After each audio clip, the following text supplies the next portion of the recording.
तो hello guys, आज भी मेरे पास बहुत सारे अपडेट्स हैं। तो सबसे पहले आज हम बात करते हैं सैयारा मूवी के बारे में। तो गाइस, मैंने आपको जो है कल से लेके गाइस जितने मतलब जब से ये रिलीज हुई है तब से लेके कल तक का बॉक्स ऑफिस कलेक्शन मैंने आपको बता दिया है, जो कि एक बहुत ही ज़्यादा भयंकर तरीके का गाइस इसका जो है बॉक्स ऑफिस कलेक्शन निकल के आ रहा है। जैसे ही यहाँ पे सबसे फर्स्ट डे इसने 21 करोड़ रुपए कमाए हुए थे, second day 26 crore, third day 35.75 crore, fourth day 24 crore and fifth day guys 25 crore. और गाइस कल जो इसका डे था गाइस वो सिक्स्थ डे था, मतलब कि छठवां दिन था। और गाइस जो छठवां दिन का कलेक्शन निकल के आ रहा है ये भी बहुत ही ज़्यादा भयंकर तरीके का निकल के आ रहा है। यहाँ पे गाइस डे 6 में इसने जो अर्निंग किया हुआ है, कलेक्शंस किया हुआ है, वो किया हुआ है 21 करोड़, जो कि गाइस टोटल मिला के हो जाता है 153 करोड़ पॉइंट 25 लैक्स। तो गाइस जो कि बहुत ही बड़ा यहाँ पे ये रिकॉर्ड है। और ये जो रिकॉर्ड है गाइस इसने अपना मतलब मोहित सूरी का ये मूवी है गाइस, और मोहित सूरी ने जो पिछले लव स्टोरीज मूवीज बनाए हुए थे जैसे कि सबसे पॉपुलर आशिकी 2, उसका भी गाइस इसने रिकॉर्ड तोड़ दिया है। और लगभग लगभग उस मूवी का जो लाइफ टाइम कलेक्शन था गाइस वो 107 करोड़ या 115 करोड़ इस तरह का था। और इस मूवी का अभी ही गाइस 153 करोड़ लाइफ मतलब जो बॉक्स ऑफिस कलेक्शन है वो हो चुका है। और ये कलेक्शन गाइस मैं सिर्फ इंडिया का बता रहा हूँ, जो कि बहुत ही भयंकर तरीके से निकल के आ रही है। फिलहाल आप क्या सोचते हैं इस चीज़ के बारे में? नीचे कमेंट बॉक्स में जरूर से बताइएगा। तो चलिए गाइस हम आगे बढ़ते हैं और बात करते हैं क्रेजी दीप के बारे में। तो गाइस क्रेजी दीप भाई ने कल एक वीडियो अपलोड किया हुआ था, जहाँ पे गाइस ये बिंदास काव्या हैं, ये ब्लॉग्स वगैरह बनाती हैं, तो इनको रोस्ट करते ये नजर आ रहे हैं। और यहाँ पे गाइस जो है इन्होंने क्या बोला अपने वीडियो में, मैं इनके वीडियो का एक छोटा सा क्लिप आपको दिखा देता हूँ। कन्वर्सेशन करूं मैं तो दोस्तों आज मेरे पास मुद्दा है। मतलब इमेजिन एक बाप अपनी बेटी को उसके टीनेजर ऑडियंस के सामने बताता है कि दादाजी तो ऐसे, तेरे दादा तो ही ऐसा है, उनका पोता मर्द होता मैं कार लेता तो खुश। हालांकि कुछ देर बाद काव्या जो है वो खुद अपने दादा दादी का हाथ पकड़ के कार के सामने रील बना रही है, सोशल मीडिया पे तुम लोगों को दिखाना भी कि देखो मेरे दादा दादी को मैं कितना रिस्पेक्ट करती हूँ। और आयरनी है कि उसी ब्लॉग में थोड़ी देर पहले देखो गाइस, मेरे दादाजी है ना वहाँ पे जाके बैठे हैं और 1 घंटे से फोन पे बात कर रहे हैं। मतलब वो है ना ऐसे खुशियों के इसमें इन्वॉल्व भी नहीं होता है। फिर मेरे को ऐसे लगता है कि यार मेरी खुशी में खुश भी नहीं होता है। तो उनका टेंशन मतलब मैं तेरे खुशी में शामिल हो रहा ना। वो खुश होते थे अगर कृष्णा ने गाड़ी लिया होता, ची ने लिया होता या मैंने अगर गाड़ी लिया होता तो खुश होते बहुत। मराठी में तो बोल। आज मैं बात करने वाला हूँ बिंदास काव्या के बारे में, जिसके कंटेंट के अंदर ड्रामा होता है टीवी सीरियल जितना, और उसके कंटेंट का थंबनेल होता है भोजपुरी म्यूजिक वीडियो जैसा। मजे की बात ये कि जब इस तरीके के थंबनेल काव्या के पिताजी उसके अकाउंट से लगा रहे थे, उस टाइम पे काव्या अंडर एज थी, फिर भी यूट्यूब भी लाइक की येलो डॉलर। और जब मैं ऐसी चीजों को कॉल आउट करता हूँ तो यूट्यूब भी लाइक येलो डॉलर। देखो मेरे को पता है कि बिंदास काव्या के ऊपर हम ऑलरेडी वीडियो बना चुके हैं, लेकिन आई प्रॉमिस इस वीडियो के अंदर नए पॉइंट्स होंगे और जो उसके लेटेस्ट वीडियो है जहाँ गलत है उसके मतलब प्रॉब्लमेटिक क्या है उस पर हम बात करेंगे। लेकिन पहले कुछ क्लिप्स देख लेते हैं। कपड़े खरीदना है, अब मुझे कोई ड्रेस पसंद नहीं आता तो बोलता कि नहीं, लेकिन उनका भी फ्रीडम है, वो फ्रीडम को मैं अपने थॉट्स थोप नहीं सकता। मुझे पसंद नहीं है मेरी बात है, उनको पसंद है, वो कंफर्टेबल है, लड़की कंफर्टेबल है। इतना मैच्योर साउंड नहीं करता। मतलब ये जोक मैंने देविका की वीडियो में भी मार दिया, लेकिन बिंदास काव्या के पापा में और मुझ में सिर्फ एक ही डिफरेंस है, ये बंदा वीडियो के अंदर हकता है और पॉडकास्ट में मैच्योर बन जाता है। मैं वीडियो के अंदर मैच्योर रहता हूँ लेकिन पॉडकास्ट में हक देता हूँ। लेकिन इधर गौर फरमाइए, पापा जी कहते हैं कि उसकी जो मर्जी है वो, लेकिन आप ही सोचो एक अंडर एज बच्ची के अकाउंट से इस तरीके के थंबनेल लगाने के पहले क्या तुमको लगता है कि उस बंदी को पता भी होगा कि मेरे पापा क्या कर रहे हैं? सारे जो जेंट्स लोग हैं ना, शट अप। तो इसी के साथ गाइस चलिए हम आगे बढ़ते हैं और बात करने वाले हैं एक आकाशा फ्लाइट के बारे में। तो यहाँ पे गाइस अभी आकाशा फ्लाइट का एक वीडियो बहुत ज़्यादा वायरल हो रहा है पैसेंजर्स का, जहाँ पे बताया जा रहा है कि Akasa air flight from Ahmedabad to Bengaluru stuck for over 2 hours. मतलब कि यहाँ पे गाइस ये बताया जा रहा है कि ये जो आकाशा का फ्लाइट था, जिसका यहाँ पे गाइस मॉडल नंबर है QP1332, ये 2 घंटे के लिए गाइस स्टक हो गई, मतलब डिले हो गई। और इसके अंदर पैसेंजर्स बैठे हुए थे एंड उसके बाद उन्हें बहुत ज़्यादा सफिकेशन वगैरह हो रहा था, क्योंकि इसके अंदर गाइस बताया जा रहा है कि AC वगैरह भी नहीं चल रहा था। मैं सबसे पहले गाइस आपको वो वीडियो दिखाता हूँ जो वीडियो वायरल हो रहा है।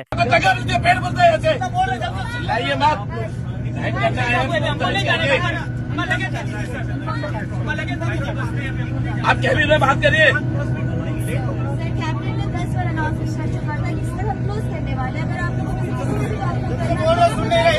हमारा सामान का क्या होगा? सामान अंदर लगा दो। आपको सामान मिल जाएगी, आपको सामान के साथ उतारिए 10 मिनट के लिए, हम तो वो बोल रहे हैं आपको। अच्छा डोर भी बंद करते हैं, ऐसे भी बंद करते, क्यों कर रहे हो साहब? लेकिन हमको नहीं कहना, अभी ब्रेक में बोले, हमको क्या करना? सबका सुनो अभी को।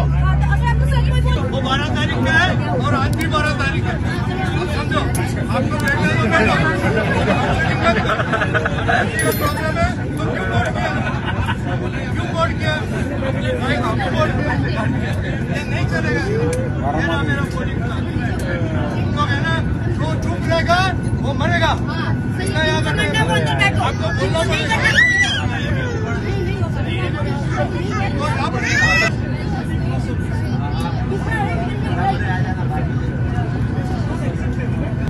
देवियों सज्जनों नमस्कार। बेंगलुरु के केम्पेगौड़ा अंतर्राष्ट्रीय हवाई अड्डे के टर्मिनल 1 में आप सभी का स्वागत है। उड़ान के आगमन में हुई इस देरी के लिए हम आपसे क्षमा चाहते हैं। बाहर का तापमान 21 डिग्री सेल्सियस है। कुर्सी की पेटी के संकेत रहने तक एंड यहाँ पे गाइस बताया जा रहा है आगे कि चिल्ड्रन वगैरह जो भी थे वो बहुत ज़्यादा रोने लगे। और यहाँ पे ये भी बताया गया कि recalling the tragic air India 171 that awkward just a month एगो। तो यहाँ पे ये चीज़ बताया जा रहा है। फिलहाल आप क्या सोचते गाइस इस चीज़ के बारे में, नीचे कमेंट बॉक्स में जरूर से बताइएगा। तो इसी के साथ गाइस चलिए हम आगे बढ़ते हैं और बात करते हैं हर्ष गुजराल के बारे में।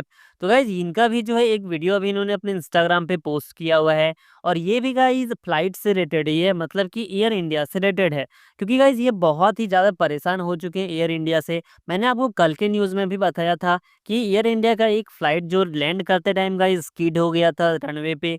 एंड उसके बाद उसकी एंजल्स में भी कुछ डैमेजेस वगैरह आए हुए थे और इस तरह से बहुत सारे भी जो न्यूज़ है वो निकल के आ रहा है। तो इसी चीज़ को गाइस पॉइंट आउट करते हुए इन्होंने एक वीडियो अपलोड किया हुआ है। क्या बोला है इन्होंने वीडियो में, मैं एक छोटा सा क्लिप आपको दिखा देता हूँ। दोस्तों मेरी ना एयर इंडिया वालों से दरख्वास्त है, बिनती है, एक तहे दिल से रिक्वेस्ट करना चाहता हूं कि एक बार लग के अपने सारे जहाज चेक करवा लो तुम लोग। मैं बता दूं ये सारे जितने तुम्हारे जहाज हैं इनको पार्किंग में लगवाओ, इनके सारे बटन दबा के चेक करो क्या रिस्पॉन्स आ रहा है। और तब तक तुम्हारे जहाज चेक हो रहे हैं, अपनी एयर इंडिया का नाम बदल के रख दो रिपेयर इंडिया। क्योंकि जब मैं इंस्टाग्राम खोलता हूं, जब मैं न्यूज चैनल खोलता हूं, तुम्हारा एक जहाज इमरजेंसी लैंड कर रहा होता है। हमको तो डर लगने लगा कि तुम लोग टेक ऑफ ही इसलिए करते हो कि इमरजेंसी लैंड करा सको। और जहां तुम्हारा एक जहाज इमरजेंसी लैंड करता है, हमारे पूरे खानदान की कट्टे पट लेती है, क्योंकि 2 घंटे बाद हमारी फ्लाइट होती है एयर इंडिया की। तुमको समझ नहीं आ रहा, कभी टेक्निकल स्नैग आ जा रहा है, कभी पहियों में चिंगारी निकल रही है, पहिए नहीं हो गए, चकरगिन्नी हो गई है, कभी रनवे में फिसले चले जा रहे हो। तुम लोग कागज वाला उड़ा रहे हो क्या? जब देखो इमरजेंसी लैंडिंग। मुंबई जाना होता है गोवा छोड़ दे रहे हो, लखनऊ जाना इलाहाबाद उतार दे रहे हो, कभी बनारस पटक दे रहे हो। हमको तो डर लगने लगा है कि गलत शहर की टिकट बुक करानी पड़ेगी सही शहर पहुंचने के लिए। हमको पता है तुम लोग खाना फ्री देते हो, 40,000 फीट पे मत दो, तुम ठीक ठाक बिना चिंगारी के लैंड करवा दो, हम जमीन पे अपने आप खरीद के खा लेंगे, समझे? वैसे भी 40,000 फीट पे इतनी फटी में मलाई कोफ्ता खाने का मन किसी को करता नहीं है। इतना डर बैठ गया है तुम लोग को नहीं पता एयर इंडिया का कि अब एयर इंडिया की टिकट बुक कराते हैं और जब अपने गेट पे पहुंचते हैं एयरपोर्ट पे और विस्तारा की फ्लाइट देखते हैं तो ऐसे होता है कि बच गए। अरे यार रतन टाटा साहब की लेगेसी है भाई, थोड़ा ध्यान दो, थोड़ा संभाल के रखो। ऑलरेडी एक कांड हो रखा है भाई, कब तक संभालो भाई थोड़ा। तो चलिए गाइस हम आगे बढ़ते हैं और बात करते हैं ध्रुव राठी के बारे में। तो गाइस ध्रुव राठी ने एक वीडियो अपलोड किया हुआ है अपने इंस्टाग्राम पे और ये बता रहे हैं कि सिर्फ एक एक्शन लेने की वजह से, मतलब इंडियन गवर्नमेंट अगर सिर्फ एक एक्शन लेगी तो 7 जो पॉल्यूशन है वो खत्म हो सकता है इंडिया के अंदर। तो इन्होंने क्या बोला अपने वीडियो में, मैं एक छोटा सा क्लिप आपको दिखा देता हूँ। इमेजिन करो दोस्तों, आप देश के प्रधानमंत्री हो और आपका एक फैसला, सिर्फ एक फैसला पूरे देश भर में एयर पोल्यूशन को 15% से घटा सकता है। क्या आप ये फैसला लोगे? ये कोई हाइपोथेटिकल सिनेरियो नहीं है बल्कि एक रियल लाइफ केस स्टडी है। असल में बात क्या है, जो थर्मल पावर प्लांट्स होते हैं, कोयले पर चलने वाले प्लांट जिनसे बिजली जनरेट होती है, उनसे बहुत ज्यादा पोल्यूशन रिलीज होता है, ये आपको पता ही होगा। लेकिन अगर इन कोल पावर प्लांट्स पर एक फ्लू गैस डीसल्फराइजेशन का सिस्टम इंस्टॉल कर दिया जाए, इसे शॉर्ट में FGD सिस्टम कहा जाता है, तो इनसे निकलने वाला पोल्यूशन, सल्फर डाइऑक्साइड का पोल्यूशन अप टू 90% कम हो सकता है और PM 2.5 का पोल्यूशन जो इनसे निकल रहा है वो अप टू 60% कम हो सकता है। और इसी रीजन से दुनिया भर के ज्यादातर डेवलप्ड देशों में जो कोल पावर प्लांट्स अभी भी चल रहे हैं उन पर ये FGD सिस्टम्स ऑलरेडी लगे हुए हैं, लेकिन इंडिया में नहीं लगे हुए। इंडिया में ज्यादातर प्लांट्स पे नहीं लगे हुए। तो फैसला बड़ा सिंपल है, अगर आप सरकार हो एक ऑर्डर रिलीज करो कि देश के सभी पावर प्लांट्स पर ये FGD सिस्टम्स लगा दिए जाए। बड़ा सिंपल फैसला है। 2015 में जब नरेंद्र मोदी नए नए प्रधानमंत्री बने थे, उनके सामने ये फैसला आया था और उन्होंने सही डिसीजन लिया था। ध्यान से सुनो, उन्होंने सही डिसीजन लिया था। 2015 में मिनिस्ट्री ऑफ एनवायरमेंट ने एक नोटिफिकेशन जारी करी कि देश के सभी कोल पावर प्लांट्स पर ये FGD सिस्टम्स मैंडेटरी हो जाए। लेकिन फिर हुआ क्या कि अगले 10 सालों में इंप्लीमेंटेशन फेल रही। सरकार की ज्यादातर चीजों की तरह इसकी भी इंप्लीमेंटेशन फेल रही। एज ऑफ 2025 सिर्फ 8% कोल पावर प्लांट्स ने इन सिस्टम्स को लगाया है। लेकिन अब सुनो शॉकिंग चीज, जिसे सुनकर सही में गुस्सा आ जाएगा आपको। सरकार ने अब एक बहुत बड़ा यू टर्न ले लिया है और अब नोटिफिकेशन रिलीज करी है कि देश में ज्यादातर कोल पावर प्लांट्स को ये लगाना मैंडेटरी नहीं है। अचानक से 10 साल बाद अब मैंडेटरी नहीं है ये लगाना। मतलब किस लेवल का यहां पर कॉर्पोरेट प्रेशर पड़ रहा है? क्या इतना चंदा दे रहे हैं क्या ये कॉर्पोरेट वाले कि देश के सभी सिटीजन्स की हेल्थ की परवाह करना बंद कर दो? अगर आपको पूरा वीडियो देखना है गाइस तो डिस्क्रिप्शन बॉक्स में लिंक मिल जाएगा। तो इसी के साथ गाइस चलिए हम आगे बढ़ते हैं और बात करने वाले हैं बन्नी बॉस के बारे में। गाइस आपको पूरा इंसिडेंट पता ही है, मैंने आपको डिटेल में बताया है कि बन्नी बॉस के साथ क्या हुआ है। और राजवीर एंड ढाका जो है गाइस वो इनको मतलब उन पे इन्होंने इल्ज़ाम लगाया हुआ है पीटने वगैरह के बारे में। अभी गाइस इसने अपने स्टोरी पे एक फोटो लगाया हुआ है जहाँ पे ये बोल रहा है कि वध तो रावण का भी हो गया था, तुम तो फिर भी कुत्ते हो, जय श्री राम। अब कोई बात नहीं होगी, अब कोई वीडियो नहीं आएगी, हार या पार होगा जो होगा, कोर्ट में मिलते हैं 29 जुलाई को। तो यहाँ पे ये चीज़ यहाँ पे इन्होंने स्टोरी में लगाया हुआ है। और शायद से जिन लोगों के ऊपर इन्होंने कंप्लेंट वगैरह किया हुआ है राजवीर फिटनेस और ये जो ढाका है उनको ये चीज़ बोलते नजर आ रहे हैं। तो इसी के साथ गाइस चलिए हम आगे बढ़ते हैं और बात करने वाले हैं एक 88 ईयर्स रिटायर IPS ऑफिसर के बारे में। तो यहाँ पे गाइस कल एक बहुत ही ज़्यादा वीडियो वायरल हो रहा था जहाँ पे गाइस बताया जा रहा है कि 88 years old retired IPS officer clean streets of Chandigarh. मतलब कि गाइज यहाँ पे 88 साल के एक रिटायर IPS ऑफिसर जो स्ट्रीट्स में गाइज यहाँ पे कूड़ा कचरा होता है उसको साफ करते दिख रहे हैं। और किसी ने एक वीडियो बनाया हुआ है और इसको गाइज यहाँ पे अपलोड किए हुए होंगे वो अपने अकाउंट पे। और ये जो वीडियो है वो बहुत ही ज़्यादा वायरल हो गया है। मैं सबसे पहले गाइज आपको ये वीडियो दिखा देता हूँ, लोग इनसे प्रेरणा ले सकें। एक 80-85 साल का बुजुर्ग जो 1970-80 में ये रिटायर्ड, 80 या 90 में ये शायद रिटायर्ड हुए थे। ये देखिए, आपको चीज दिखी, ये देखिए उठाया इन्होंने। मतलब शायद ही कोई व्यक्ति पूरे भारत में होगा जो इस तरह का काम कर रहा होगा। सेक्टर 49 चंडीगढ़ के ये रहने वाले हैं और IS IPS सोसाइटी है, वहां पे ये रहते हैं। मतलब आप देखिए,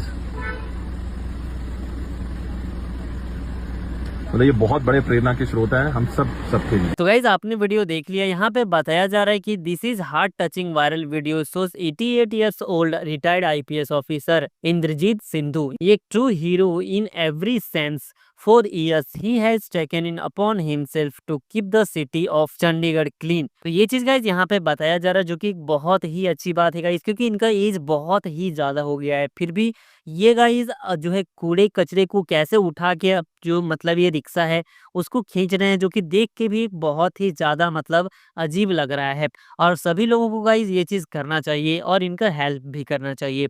फिलहाल आप क्या सोचते हैं इस चीज के बारे में नीचे कमेंट बॉक्स में जरूर से बताइएगा। तो चलिए गाइज हम आगे बढ़ते हैं और बात करने वाले हैं ट्रैकिंग टेक के बारे में।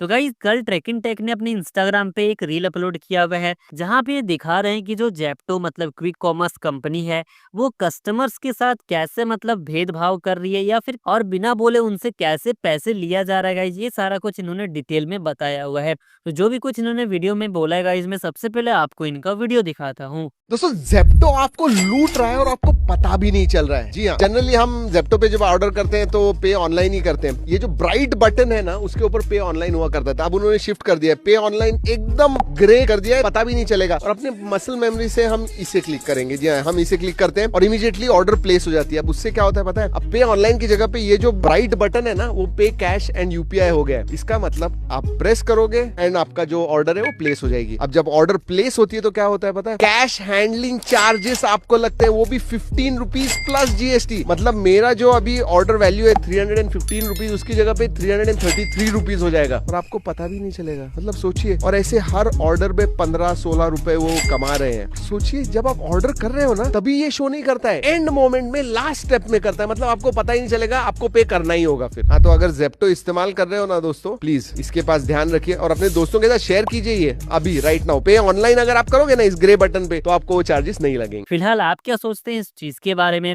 नीचे कमेंट बॉक्स में जरूर से बताइएगा। तो गाइस चलिए आगे बढ़ते हैं और हम बात करने वाले हैं एक रशियन प्लेन के बारे में। तो यहाँ पे गाइस अपडेट निकल के आ रही कि एक Russian plane with 49 people including 5 childrens on board has. तो यहाँ पे गाइस एक बहुत ही बड़ी दुर्घटना सामने निकल के आ रही है जो कि गाइस रशिया में हुआ है। और यहाँ पे ये जो प्लेन था गाइस वो क्रैश कर गया, जिसमें से 49 जो पीपल थे गाइस वो बैठे हुए थे।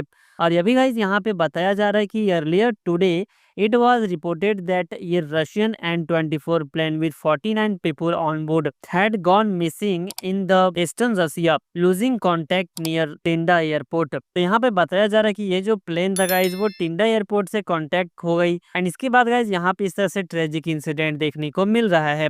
और यहाँ पे गाइस अभी सर्च ऑपरेशन भी चलाए जा रहे हैं और एक वीडियो भी बहुत ही तेजी से वायरल हो रहा है।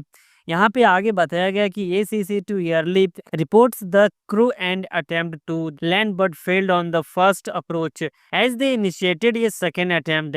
Radio contact was lost and moments later then plane disappeared from radar. And guys यहाँ पे मैं अभी कोई कंफर्मेशन नहीं दे सकता कि 49 पीपल में से कितने लोगों का जो है कैजुअलिटीज हुआ है, बट अभी गाइज जो यहाँ पे अपडेट आ रही थी वो मैंने आपको बता दिया।